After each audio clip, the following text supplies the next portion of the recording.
ओम श्री अनंत कोटि ब्रह्मांड नायक राजाधिराज योगिराज पार ब्रह्म श्री सच्चिदानंद समर सद्गुरु साईनाथ महाराज की जय। प्रिय भक्त जनों, साईं बाबा के बच्चों, आज श्री साईं सच्चरित्र का अध्याय 45 का अध्ययन होने जा रहा है। आइए हम सब मिलकर बाबा के चरणों में प्रार्थना करें कि यह अध्याय हम सब के चित्त में उतरे। आइए शुरू करते हैं अध्याय 45। संदेह निवारण। काका साहेब दीक्षित का संदेह और आनंद राव का स्वप्न। बाबा के शयन के लिए लकड़ी का तख्ता। प्रस्तावना। गत 3 अध्यायों में बाबा के निर्वाण का वर्णन किया गया है। इसमें कोई संदेह नहीं कि अब बाबा का साकार स्वरूप लुप्त हो गया है, परंतु उनका निराकार स्वरूप सदैव विद्यमान रहेगा। अभी तक केवल उनकी घटनाओं और लीलाओं का उल्लेख किया गया है जो बाबा के जीवन काल में घटित हुई थी। उनके समाधिस्थ होने के पश्चात भी अनेक लीलाएं हो चुकी हैं और अभी भी देखने में आ रही हैं, जिनसे यह सिद्ध होता है कि बाबा अभी भी विद्यमान हैं और पहले की ही भांति अपने भक्तों को सहायता पहुंचाया करते हैं। बाबा के जीवन काल में जिन व्यक्तियों को उनका सानिध्य या सत्संग प्राप्त हुआ, यथार्थ में उनके भाग्य की सराहना कौन कर सकता है। यदि किसी को फिर भी ऐन्द्रिक और सांसारिक सुखों से वैराग्य प्राप्त नहीं हो सका, तो इसे दुर्भाग्य के अतिरिक्त और क्या कहा जा सकता है। जो उस समय आचरण में लाया जाना चाहिए था और अभी भी लाया जाना चाहिए, वह है अनन्य भाव से बाबा की भक्ति। समस्त चेतनाओं, इंद्रिय, प्रवृत्तियों और मन को एकाग्र कर बाबा के पूजन और सेवा की ओर लगाना चाहिए। कृत्रिम पूजन से क्या लाभ। यदि पूजन या ध्यानादि करने की ही अभिलाषा है, तो वह शुद्ध मन और अंतःकरण से होनी चाहिए। जिस प्रकार पतिव्रता स्त्री का विशुद्ध प्रेम अपने पति पर होता है, इस प्रेम की उपमा कभी कभी लोग शिष्य और गुरु के प्रेम से भी दिया करते हैं, परंतु फिर भी शिष्य और गुरु प्रेम के समक्ष पतिव्रता का प्रेम फीका है और उसकी कोई समानता नहीं की जा सकती। माता पिता, भाई या अन्य संबंधी जीवन का ध्येय यानी आत्म साक्षात्कार प्राप्त करने में कोई सहायता नहीं पहुंचा सकते। इसके लिए हमें स्वयं अपना मार्ग अन्वेषण कर आत्मानुभूति के पथ पर अग्रसर होना पड़ता है। नित्य और अनित्य में विवेक, इहलौकिक तथा पारलौकिक सुखों का त्याग, इंद्रिय निग्रह और केवल मोक्ष की धारणा रखते हुए अग्रसर होना पड़ता है। दूसरों पर निर्भर रहने के बदले हमें आत्मविश्वास बढ़ाना उचित है। जब हम इस प्रकार विवेक बुद्धि से कार्य करने का अभ्यास करेंगे, तो हमें अनुभव होगा कि यह संसार नाशवान और मिथ्या है।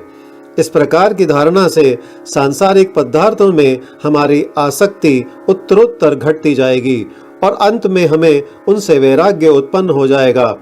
तब कहीं आगे चलकर यह रहस्य प्रकट होगा कि ब्रह्म हमारे गुरु के अतिरिक्त दूसरा कोई नहीं, वरन यथार्थ में वे ही सद्वस्तु यानी परमात्मा हैं।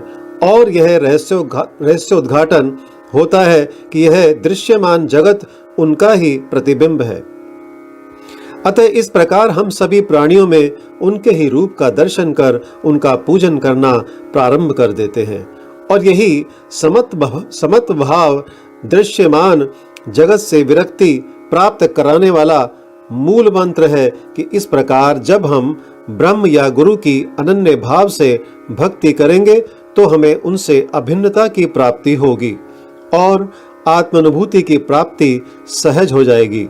संक्षेप में यह है कि सदैव गुरु का कीर्तन और उनका ध्यान करना ही हमें सर्वभूतों में भगवत दर्शन करने की योग्यता प्रदान करता है और इसी से परमानंद की प्राप्ति होती है।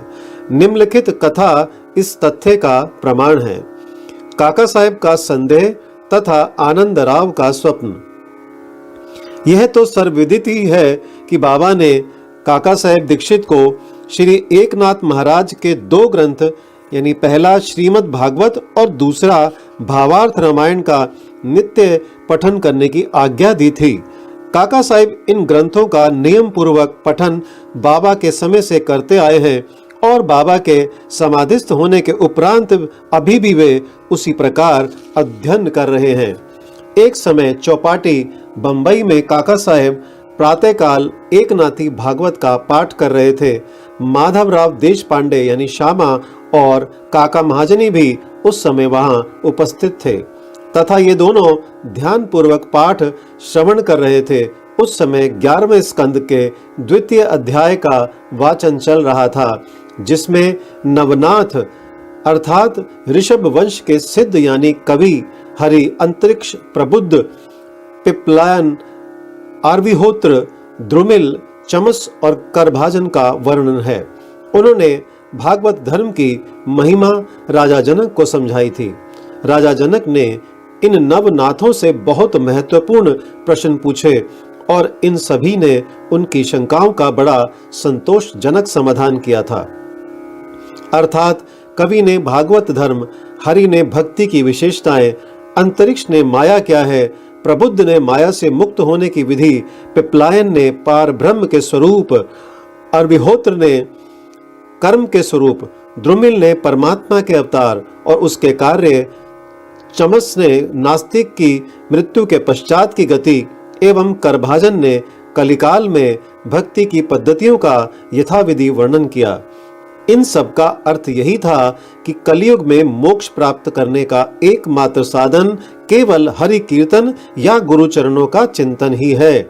पठन समाप्त होने पर काका साहेब बहुत निराशापूर्ण स्वर में माधवराव और अन्य लोगों से कहने लगे कि नवनाथों की भक्ति पद्धति का क्या कहना है, परंतु उसे आचरण में लाना कितना दुष्कर है।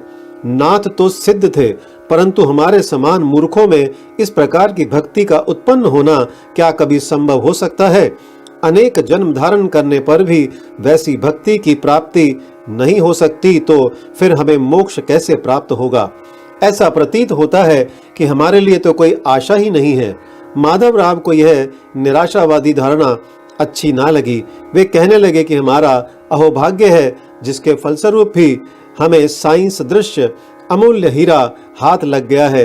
तब फिर इस प्रकार निराशा का राग अलापना उचित नहीं है। यदि तुम्हें बाबा पर अटल विश्वास है तो फिर इस प्रकार चिंतित होने की आवश्यकता ही क्या है? माना कि नवनाथों की भक्ति अपेक्षाकृत अधिक दृढ़ और प्रबल होगी, परंतु क्या हम लोग भी प्रेम और स्नेह पूर्वक भक्ति नहीं कर रहे हैं? क्या बाबा ने अधिकार पूर्ण वाणी में नहीं कहा है कि श्री हरि या गुरु के नाम जाप से मोक्ष की प्राप्ति होती है? तब फिर भय और चिंता का स्थान ही कहाँ रह जाता है। परंतु फिर भी माधवराव के वचनों से काका साहेब का समाधान ना हुआ। वे फिर भी दिन भर व्यग्र और चिंतित ही बने रहे। यह विचार उनके मस्तिष्क में बार बार चक्कर काट रहा था कि किस विधि से नवनाथों के समान भक्ति की प्राप्ति संभव हो सकेगी।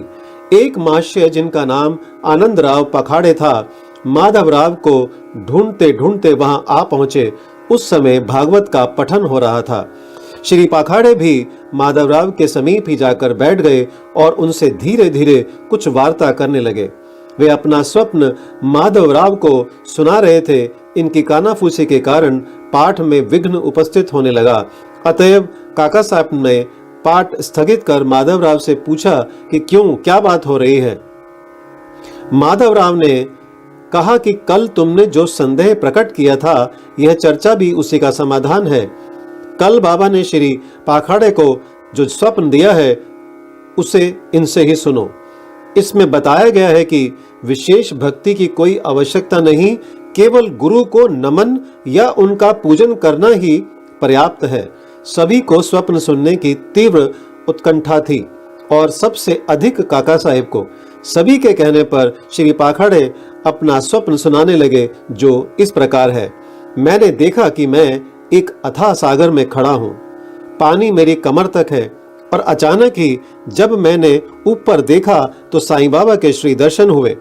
वे एक रत्न जड़ित सिंहासन पर विराजमान थे।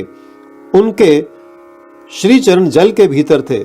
यह सुंदर दृश्य और बाबा का मनोहर स्वरूप देख मेरा चित्त बड़ा प्रसन्न हुआ।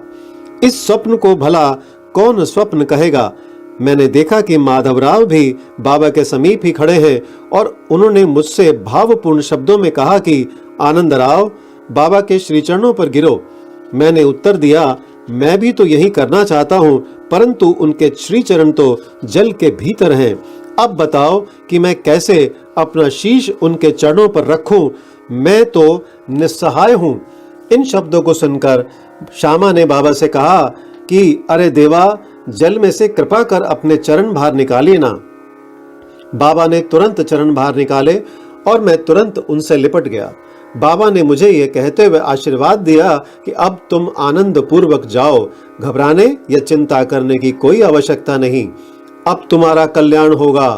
उन्होंने मुझसे यह भी कहा कि एक जरी के किनारों की धोती मेरे श्यामा को दे देना, इससे तुम्हें बहुत लाभ होगा।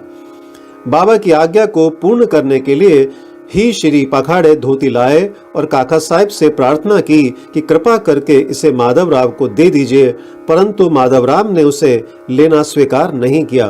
उन्होंने कहा कि जब तक बाबा से मुझे कोई आदेश या अनुमति प्राप्त नहीं होती, ऐसा करने में मैं असमर्थ हूँ। कुछ तर्क वितर्क के पश्चात काका ने देवी आदेश सूचक पर्चियां निकालकर इस बात का निर्णय करने का विचार किया। काका साहेब का यह नियम था, जब उन्हें कोई संदेह हो जाता तो वे कागज की 2 पर्चियों पर स्वीकार अस्वीकार लिखकर उसमें से एक पर्ची निकालते और जो कुछ उत्तर प्राप्त होता था उसके अनुसार ही कार्य किया करते थे। इसका भी निपटारा करने के लिए उन्होंने उपयुक्त विधि के अनुसार ही 2 पर्चियां लिखकर बाबा के चित्र के समक्ष रखकर एक अबोध बालक को उसमें से एक पर्ची उठाने को कहा। बालक द्वारा उठाई गई पर्ची जब खोलकर देखी गई तो वह स्वीकार सूचक पर्ची ही निकली और तब माधवराव को धोती स्वीकार करनी पड़ी। इस प्रकार आनंदराव और माधवराव संतुष्ट हो गए और काका साहब का भी संदेह दूर हो गया।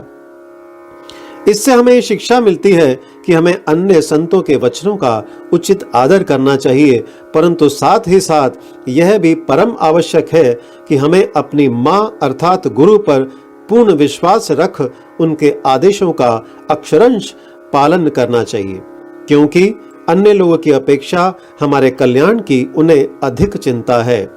बाबा के निम्नलिखित वचनों को हृदय पटल पर अंकित कर लो।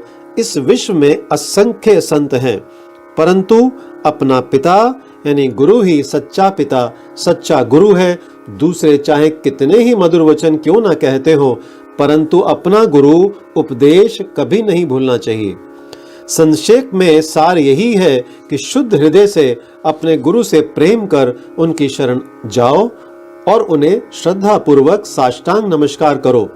तभी तुम देखोगे कि तुम्हारे सम्मुख भवसागर का अस्तित्व वैसा ही है जैसा सूर्य के समक्ष अंधेरे का। बाबा के शयन के लिए लकड़ी का तख्ता। बाबा अपने जीवन के पूर्वार्ध में एक लकड़ी के तख्ते पर शयन किया करते थे। वह तख्ता 4 हाथ लंबा और 1 बित्ता चौड़ा था, जिसके चारों कोनों पर 4 मिट्टी के जलते दीपक रखे जाया करते थे। बाद में बाबा ने उसके टुकड़े टुकड़े कर डाले थे, जिसका वर्णन गत अध्याय 10 में हो चुका है।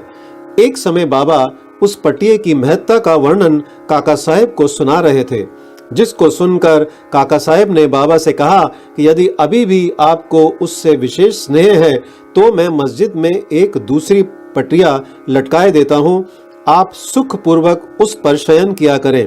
तब बाबा कहने लगे कि अब मालसापति को नीचे छोड़कर मैं ऊपर नहीं सोना चाहता।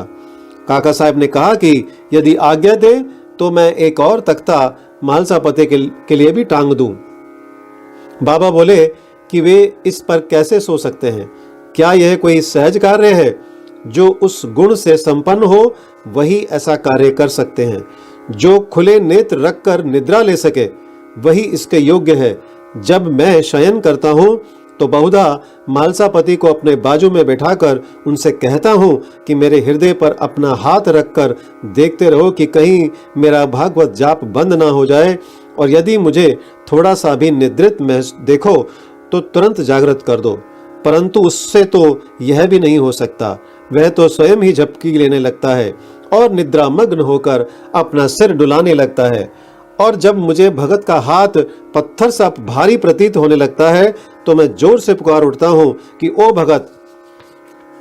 तब कहीं वह घबरा कर नेत्र खोलता है, जो पृथ्वी पर ही अच्छी तरह बैठ और सो नहीं सकता तथा जिसका आसन सिद्ध नहीं है और जो निद्रा का दास है, वह क्या तख्ते पर सो सकेगा। अन्य अनेक अवसरों पर वे भक्तों के स्नेहवश ऐसा कहा करते थे कि अपना अपने साथ और उसका उसके साथ। श्री सद्गुरु साईनाथ प्रणमस्तु। शुभम भवतु। ओम साई राम।